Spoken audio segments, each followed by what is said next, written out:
Hey, we have people coming in as we get online. We'll just get started in a couple of minutes.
Okay, I think let's kick it off. Let's let the other attendees join in as we continue to talk. Welcome, everybody. Thank you so much for joining us today.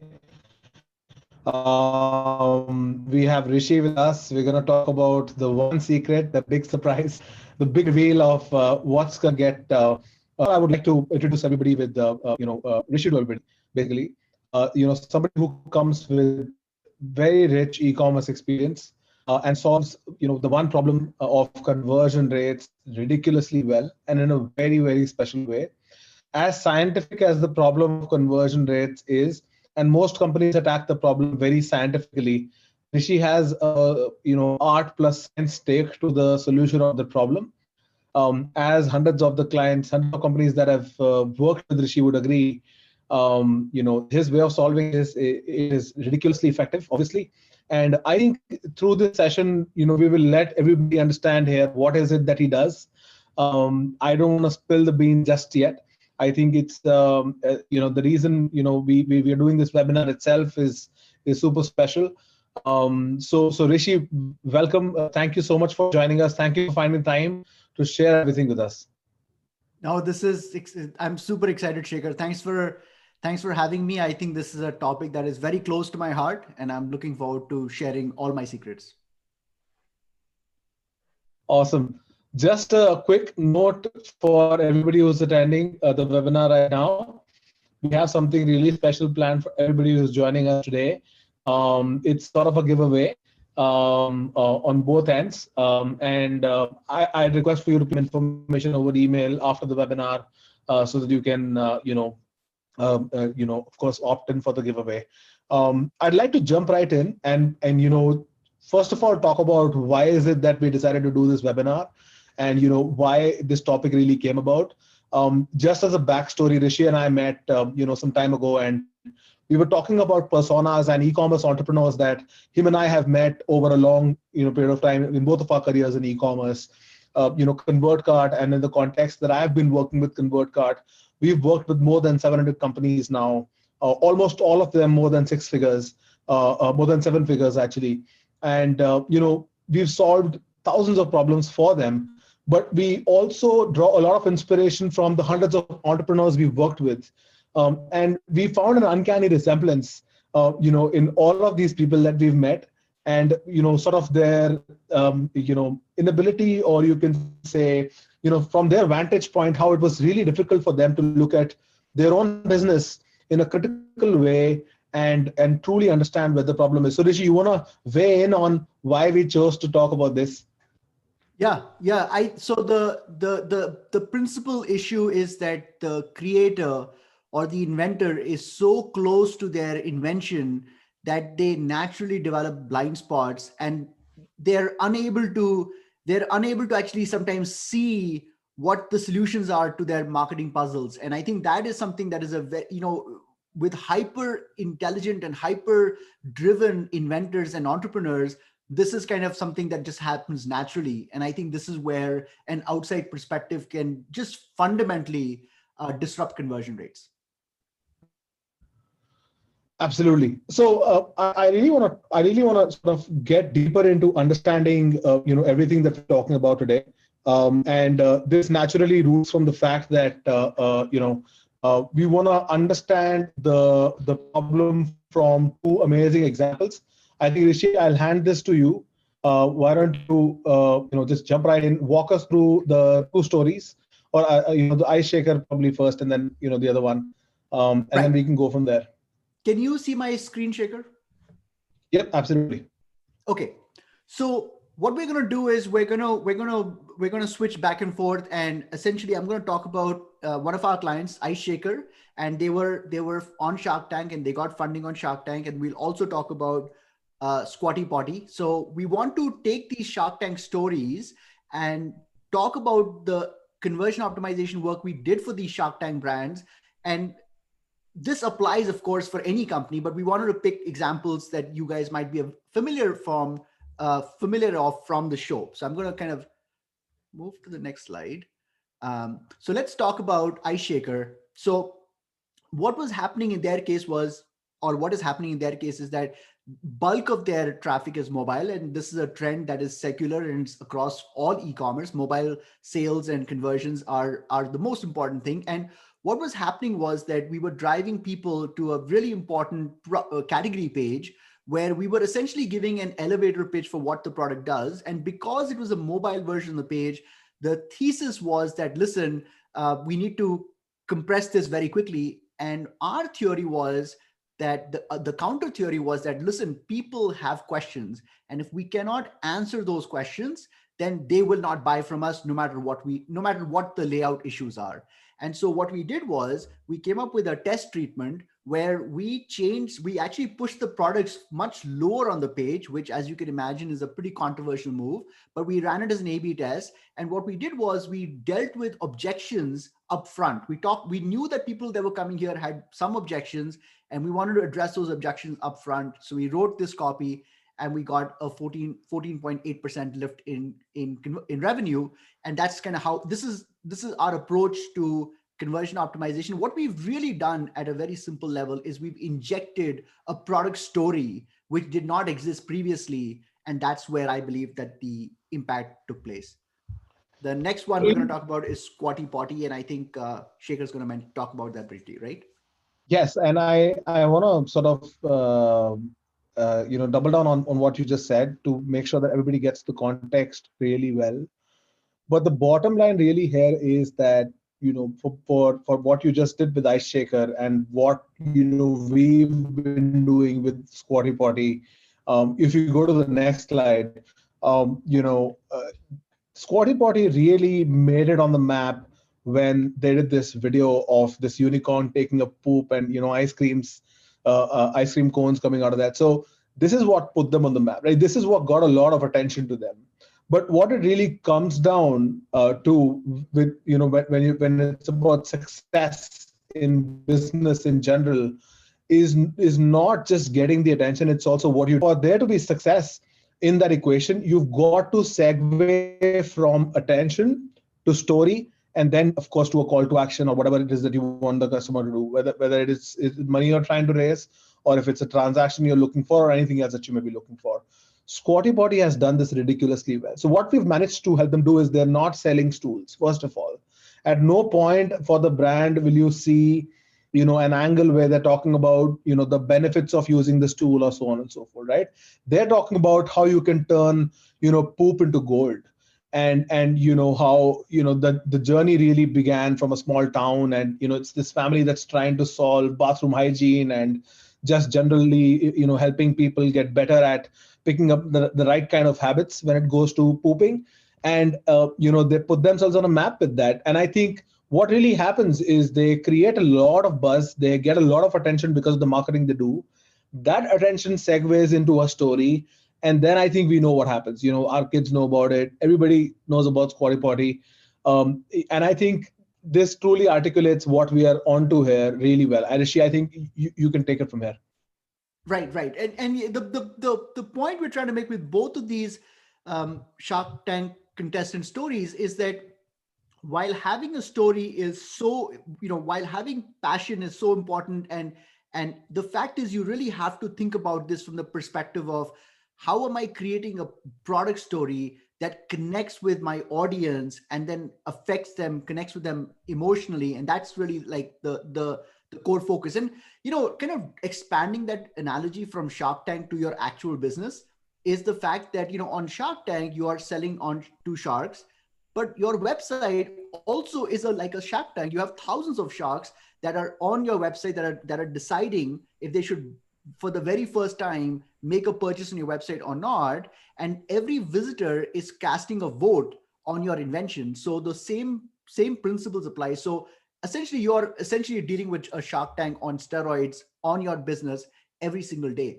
And the point here is that, having a great product, this is one of the number one mistakes entrepreneurs make, is that we assume that if you build it, they will come.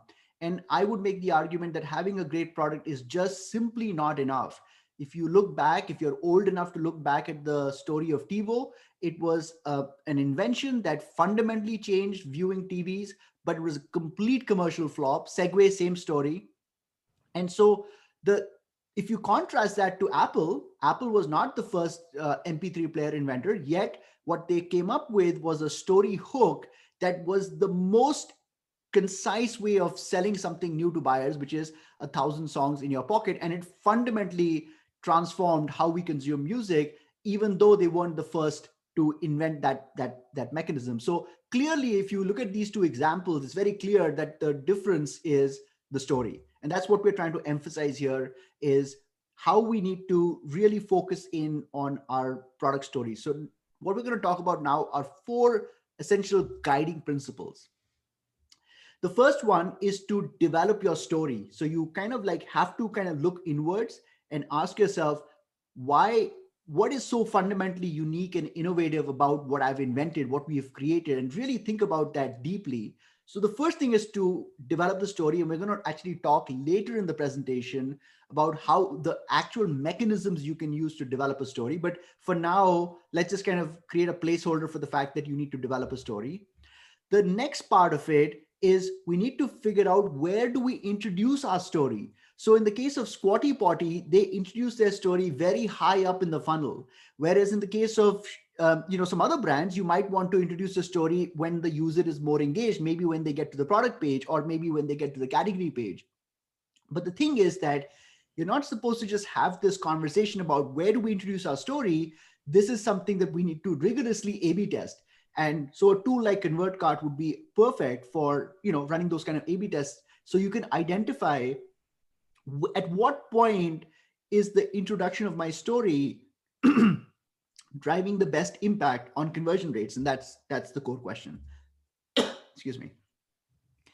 And of course, then the third part of it is that developing a story is meaningless and introducing the story at the right point is meaningless if that story is not resonating. And when we say resonating, we're talking about story is converting into new first-time buyers.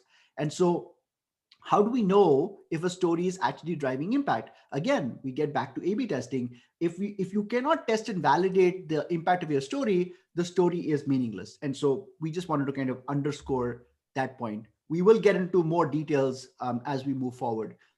And the final piece of this is that depending on your business model, there are some businesses where the whole purpose of the business is to get that first sale.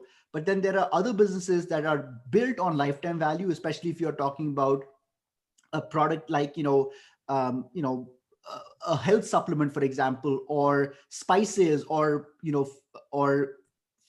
creams for the body, where you're trying to essentially have lifetime value. In that case, you really need to focus on, how is my story impacting lifetime value? And Shekhar, do you want to briefly talk about how lifetime value can be calculated and computed? Absolutely. So it's really valuable, as you rightly said, for businesses that rely on repeat purchases. It's ridiculously valuable for subscription businesses, now that that's sort of the in thing. especially in the investor circuit. Subscription businesses have a lot of value, but truly what matters is how you create lifetime value, right? Mostly, as you rightly said, businesses focus on getting that first sale. The thing with commodity sale is, your product has to do a lot of the job, but then there's too many options available, right? Your customers essentially, there's somebody trying to poach them from you, from your product or from your service almost every hour or so, with all the ads that are available. So what truly matters is you tie that story in to the journey of the customer even after their purchase, through whatever engagements you build on top of the purchase itself. So it could be ads, it could be emails, it could be anything else, right?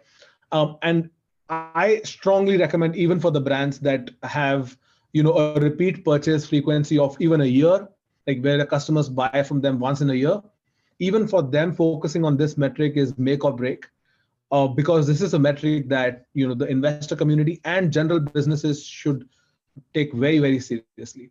And we can send some literature over to everybody who's running the webinar today about how to calculate this accurately and how to keep a tab on such a metric. But coming back to actually achieving this through stories, Rishi, I think let's take a look at how stories are built, and let's go get into Sure. that. I'm really curious to know about that. Yeah, I think this really gets to the heart of our presentation, and this gets to the heart of really what we fundamentally believe in.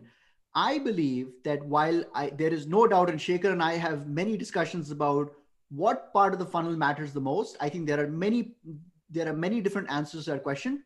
From my vantage point, the most important page on your entire website is your product page.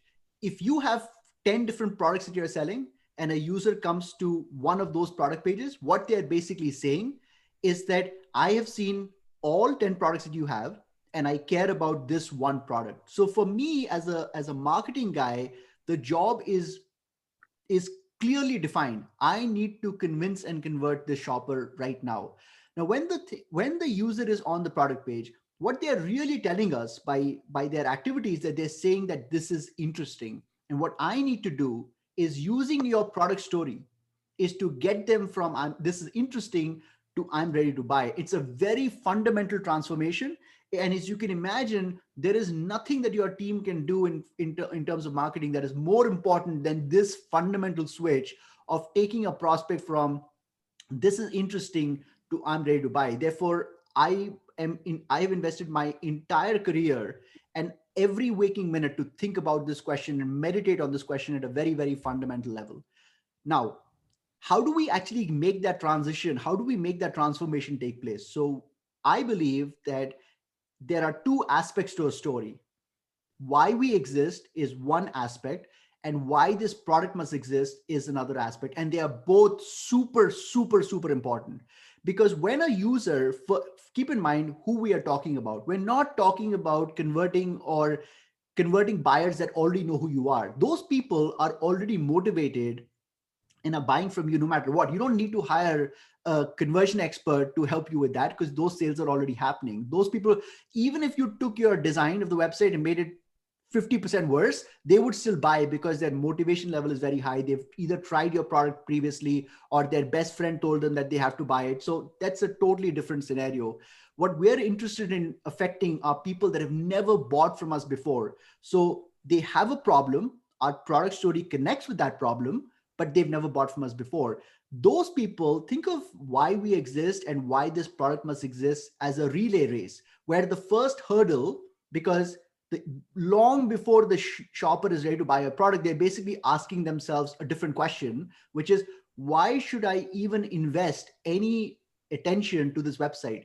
Keep in mind, and I know this is heartbreaking for some people to hear, when a user first comes to your website, they have multiple tabs open and they are looking at other competing websites that have exactly the same, at least are positioning themselves to solve the same problem. So when they've got these tabs open, they're quickly deciding which tabs to keep open and which tabs to close out. And they are not making an objective decision about your product. It's not like they're reading 50 reviews. It's not like they're reading the product description. They're impulsively making a decision. And that whole decision is based on why we exist. If we cannot compellingly tell them why we exist as a company, we will never even have the chance to sell them on why our invention matters. So you have to kind of cross the first hurdle. And unfortunately, the moment you cross the first hurdle, now you're bombarded with the second hurdle, which is you have to justify why this product must exist. But if you can nail these two aspects of a product story, you will notice that your conversions don't go up by 5%, they go up by 40%. And that's why it makes so much sense to hyper focus on these. And the good news is that for the few people that actually made it to the webinar compared to the whole e-commerce ecosystem, you guys are the only ones who are actually aware of this opportunity. I've been working with e-commerce for many, many years. I typically will study, 30 to 50 e-commerce websites every single day. And almost universally, I find that both these aspects of why we exist and why this product must exist either are not being taken care of or are being done in the worst possible way possible, right? And the reason why you should listen to me is not because I am saying we should focus on these things. We have so much empirical data. We've been testing and experimenting with these two fundamental aspects of a product story for so many years. We've run hundreds of experiments. And the reason why they work and the reason why I'm asking you to follow this principle is because they work statistically. So I want to just kind of move forward now, since I want to get to other aspects. Keep in mind that, again, going back to the Shark Tank scenario, this is, and I think the Shark Tank scenario really ties in with e-commerce. There are times on Shark Tank where and you remember this because you've seen the show, where the inventor is proposing and presenting a really novel product and the sharks fall in love with it. They absolutely love the invention, but they actually don't like the entrepreneur. And sometimes they'll actually make an offer and say, we'll just buy this product, we'll just buy the business out of you. And what they're really saying is that we don't trust you as an entrepreneur, but we love your invention. On the flip side, there are other times where the product is like not perfect. It's just okay. Maybe the packaging isn't right. Maybe the marketing isn't right, but they absolutely love the story behind the entrepreneur. So as you can see, why this product must exist is an example of an okay product. And why we exist is an example of an inspiring entrepreneur. And the sharks will only invest most 9 times out of 10 when you satisfy both of those criteria. And so the same principle is taking place on your website. That is why we need to nail both of these stories at the same time for every single buyer. Now let's get to the final aspect of the presentation, which is, okay, we've got why we exist, we've got why this product must exist. How can we actually now shape this story? This is a really critical part. So if you were to listen up till this point and you create why we exist and why this product must exist and you put it on your website, I guarantee you your conversion rates, overall conversion rates, will go up by 3%. And if that's what you're looking for, that's great. You can stop listening right now. However, I know that you guys are looking for getting much bigger impact than that.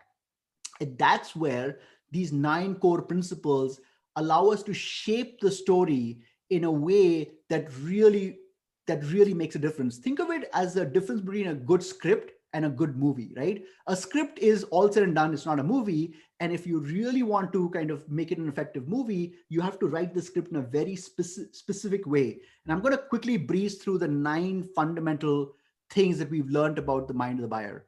So here is the wheel. The first one is people are skeptical of too good to be true. I've seen many, many examples where marketers talk about a feature or an attribute of their product which is completely unsubstantiated. And what we don't realize is that consumers are bombarded with so many of these messages that the moment they sense it, they put it in the too good to be true category, and that actually negatively affect conversion rates. So pay close attention to parts of your product story where it seems unbelievable. And if it sounds unbelievable to you, trust me, there are hundreds of people that are rejecting your proposition every single day. So go and fix that. And if it's true, obviously, if it's true, fix it. It's even more important. The next one is that they find expertise sexy. This is a really important point. We're living, 100 years ago, Procter and Gamble was making mass consumer products, and they were like one company and they were making 500 consumer goods, and people were like, I trust Procter and Gamble, whatever they make is great. We are living in a hyper specialized world today. Can you think about how specialized Squatty Potty is as a company? That is a very, very specialized product. Consumers demand this specialization, but in order to be specialized, you also have to be an expert in that field. And that's why, because there are so many choices, I think I read somewhere that every year, 20,000 new products are launched, 90% of which, of course, fail in the first year. But that's 20,000 new options that consumers are bombarded with every year. So in that world, the message I pay attention to is the message that is coming from an expert. I pay close attention to my doctor. I pay very little attention to what other people say, right? So position yourself as an expert.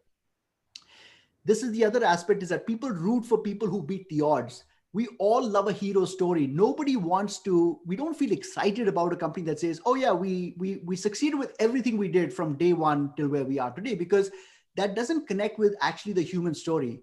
All of us have obstacles and we overcome those obstacles. The whole story writing phenomena that has existed for thousands of years is based on the hero overcoming an obstacle. So how can you position your story as a triumph over an obstacle? And this is where, of course, you have to do some soul searching, but it's extremely powerful, and your readers expect to hear that aspect of your story. They are fascinated by surprising details. So what is exciting? What is exciting about your product category? What are some of the facts and figures that for example, if you're selling Squatty Potty, then what are some facts and figures about how people use the bathroom that would be interesting, that would engage users to want to continue reading your story? One of the benefits of the fascinating details is that it's almost like an energy boost for a reader as they're going through a presentation, and it's kind of like a little break for them.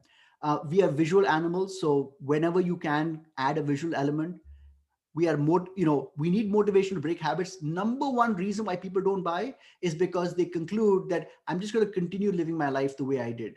So for example, there's a wonderful research that says it takes the average consumer who needs a hearing aid 7 years to acknowledge the fact that they have a hearing problem. So the biggest competitor of ours is not other hearing aid companies. It's actually the fact that people don't even solve the problem. So how do we build a compelling case to help them understand that they don't want to wait 7 years? We already know they don't, because they're on our website. We just have to make a really convincing sales pitch for that dimension.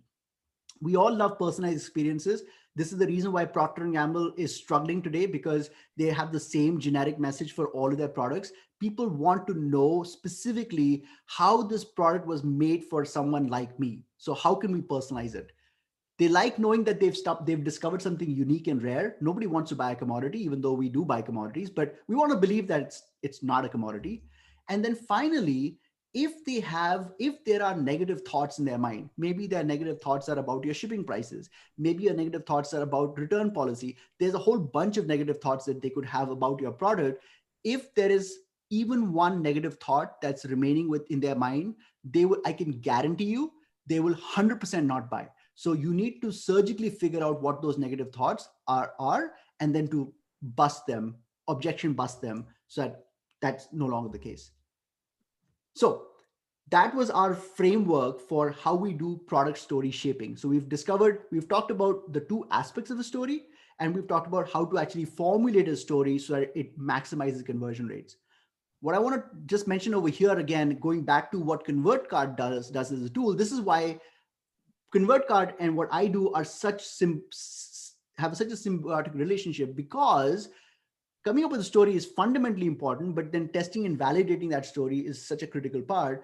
And again, the idea here is to come up with this story based on these principles and then rigorously A/B test it.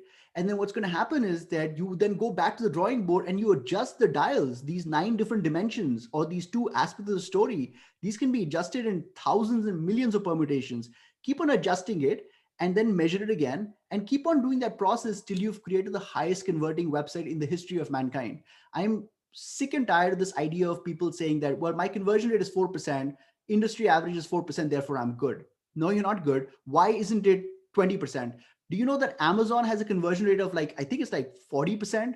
Bunch of websites have very, very high conversion rates. So you can absolutely do it. You just have to focus on that refinement, iteration, testing part of the process. Wow, awesome. All right, so the final piece of this is an interesting one as well. There is a gap between discovery and purchase, and that's what we call the buying cycle. And the point here is that no matter how good your story is, no matter how compelling your story is, the user might still need more time. I've worked with a bunch of clients where the average buying cycle is 3 weeks, it's 6 weeks, it's 12 weeks.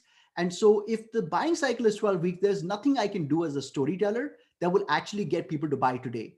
What I can do is I can increase the likelihood that they'll buy after 12 weeks. The problem is that I'm dependent on the user leaving the website and remembering to come back to me whenever they're ready. And that's a very risky proposition. So our belief, and Shekhar will talk about this briefly, is that if we can identify while the user is reading the story, if they are in research mode or purchase mode, if we know that they're in research mode, if we can figure out a way to keep in touch with them through email, then that fundamentally improves conversion rate. So Shekhar, can you talk briefly about that part? Absolutely. So I think most companies try to solve for, I think even for companies that are close to knowing their brands well enough and their audience is well enough to put together a part of a story, it kind of a large part of the job is done. You're probably going to get your conversion rate going, but the other dimension there is to keep people engaged, as I've been saying. I think it's ridiculously important to make. That's what we're trying to do with Engage. That's our email platform. But really, why I emphasize on that so much is because it's very difficult to make it happen.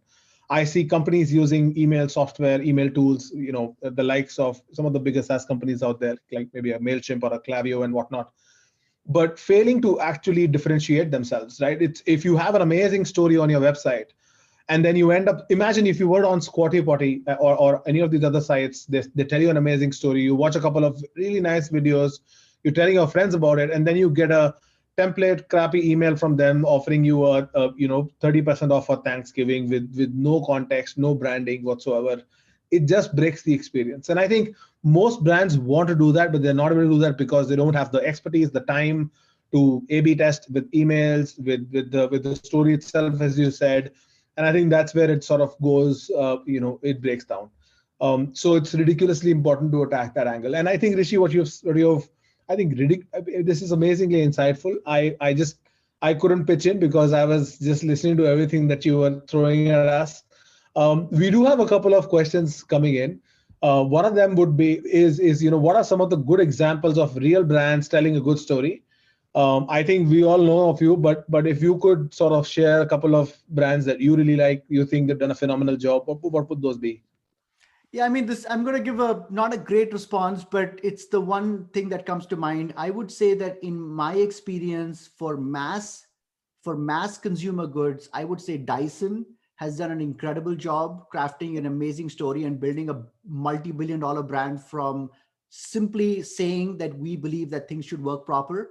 But I think beyond that, I have so many niche examples of brands that you guys have never heard of because I'm a super geek and I'm looking for like super microsites that are doing inventive stuff. I can't talk about those, right? I mean, I can't even remember them, but I would say in terms of like broadly available brands, I would say Dyson has done an incredible job. Let me add to that, and also, I think this is just generally speaking, the more mature, and Rishi, please correct me if I'm wrong, but the more mature a space gets, the more indifferentiated the product attributes tend to get, right? Like cell phones. Almost all cell phones do everything at all times, right? No matter what price spectrum you buy them in, you may get a slightly better camera and whatnot. So the differentiator really is how you serve it. The differentiator really also is the story that you tell. And so if you're in a space that's competitive where there is a certain degree of homogeneity in the kind of products you're trying to sell, you've got to differentiate as far as the story goes. And I think we can probably pull out some examples of Shark Tank funded companies that have homogeneous products, but they told the story completely differently, and that's what made them the money. And I think for any entrepreneur who understands this and is able to detach, they're able to put their product in front of us, detach themselves from their passion and look at their audience and their passion and connect the two with the story. I think that's a job well done. That's exactly what that's what speaks volumes about the maturity of the entrepreneur, him or herself, basically.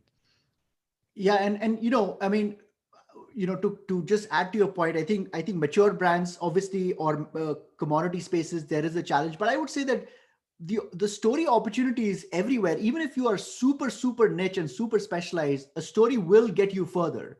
And just to make one final point as well, this is what we mentioned this earlier in the presentation. You need an outside perspective to craft your story. This is why you need to work with an outsider. Actually, it's sometimes very hard for the entrepreneur to kind of see the label of the bottle from inside the bottle. In fact, before this webinar, Shaker and I were talking, and I was talking about what I'm doing, and Shaker had a bunch of insights that I'd completely not thought about because I'm so close to the problem. So keep in mind that recruit someone who's an outsider. It could be a spouse. It could be someone who's recently bought your product, and start asking them questions, and you'll be amazed at the kinds of insights and validations you're getting about your story. And then keep on working on that story. We don't emphasize enough on the story. We tend, everyone is focused on features and benefits and discounts and prices, right? And I'm saying that your competitors are doing that too. Why are you playing a game that is a losing game? Why not just focus on your story? And the great thing about testing is that don't take our word for it, run it as an A/B test. And if it makes you more money and you still don't want to focus on story, that's totally your judgment call. But I have a feeling that if you see that it drives you higher conversion rates, you'll want to keep on investing in it. But at least get started. It's a huge opportunity. And I emphasize this point because nobody's doing it. There are very few, I would say 1 out of 100 companies are playing the story game. And I think it's a huge untapped opportunity. We are living in a world of mass-produced experiences. Every website I think I see, there are 50 other competitors for it.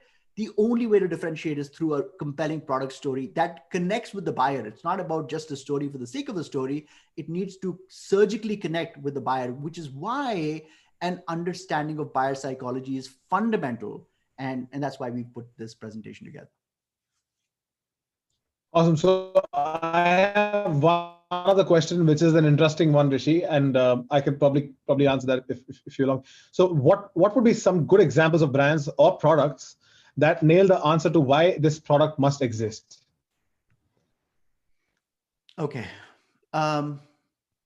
Again, I mean, I think I don't have again, I have such niche examples. Here's what I can do, guys. Anyone who, all of these questions, Shaker, I can respond through email, but I would, I don't have an answer at the top of my mind in terms of like who nails that, why this product must exist. But I would say Dyson again does a great job with their right. All of their product lines. They have a very compelling reason for why that product. They almost make it sound like it's a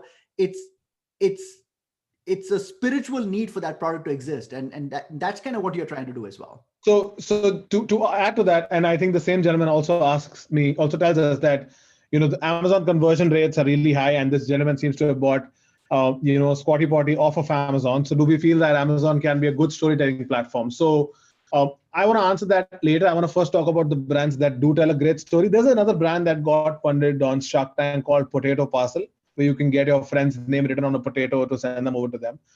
I urge you to go and take a look at the pitch that they gave, the videos on YouTube, and how they make, how they obviously, they make the idea of sending a weird, quirky potato to your friend very, very sensible.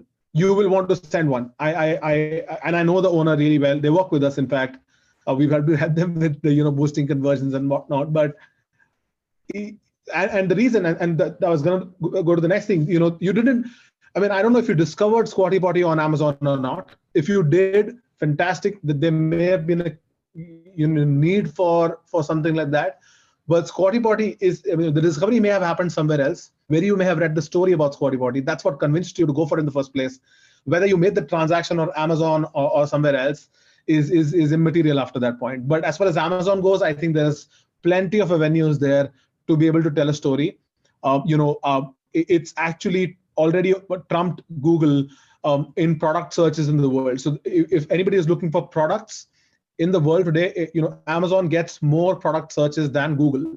So if discovery is happening on Amazon, sure as hell you can tell a story on Amazon. I think Amazon gives you a lot of ways to sort of tell a story.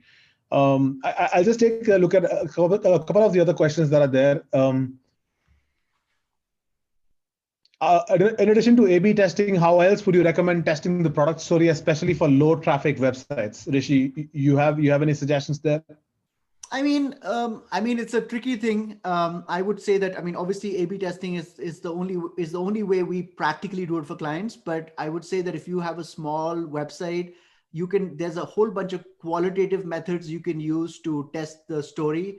One of the techniques that we like to test, this is actually a very useful technique I would recommend that all of you can do without an A/B test, which is when you are crafting your product story, at somewhere in the story, ask a simple question within the story itself that says, did this answer your question? Like, did this explanation satisfy your needs or something? And there's a simple yes, no button, for example. And what you'll find is that it'll give you qualitative feedback from people. So if you find if you have 40% of people that says it didn't, then obviously your story sucks. So it won't be statistically significant, but you have actual people voting, people who are looking to buy your product, voting to say if you answered their questions or not. And this is one way for you to know if your story is working or not. And of course, correlated to sales. Awesome. And last one, one for the road, you can say, how does one draw the line between storytelling and overselling?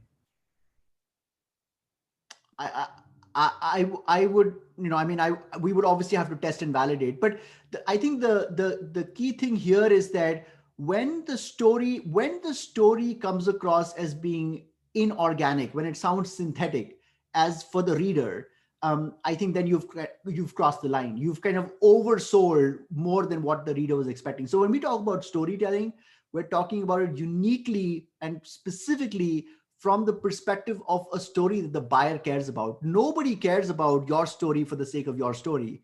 What is happening is that it's called narrative transportation, where basically the reader is reading your story and they're creating their own story in their own mind. So as long as your story is helping them create a story, it's a good story. If it's not, it's a crappy story.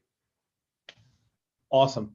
That's some next level inception stuff happening right there. I urge you guys to please get in touch with Rishi. If you have further questions, he'd be more than happy to answer them for you. And as far as the special offer big reveal goes at the end of the webinar, we have two things. Number one, ConvertCart and our team of conversion rate optimization experts, we are happy to, for no charge, run a page-by-page audit of your site's experience to find where you lose customers and revenue. We will be going through each and every parts of the UI and the UX to find why your conversion rate may be low. We'll point those areas out for you on a call. So please, you'll be getting an email immediately after the webinar. Reply to that email. Let me know, and I'll make sure I set that up for you. On Rishi's side, he was kind enough to help founders gauge or figure out why their conversions or their business may be sort of not converting attention into dollars, and if story is at the sort of center of that problem. Because if it is, it's solvable. Of course, I think we've established that well enough. But also, I think it's very sort of it's very special of Rishi to be taking the time to do this for brands in the first place.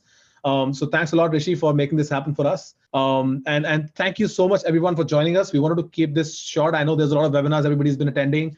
Thank you so much for joining us. We will be in touch with you. We will also put this up on YouTube and several other platforms. So if you want to rewatch, if you need something from us, we're available. Thank you so much for your time, and have a fantastic weekend. Christmas, New Year. See you in 2021. Thank you so much, Rishi. Thanks for joining us. Thanks, guys. If anyone who left the questions, I will certainly answer all of those questions. Thanks, guys. Awesome. Thank you. Thanks, guys.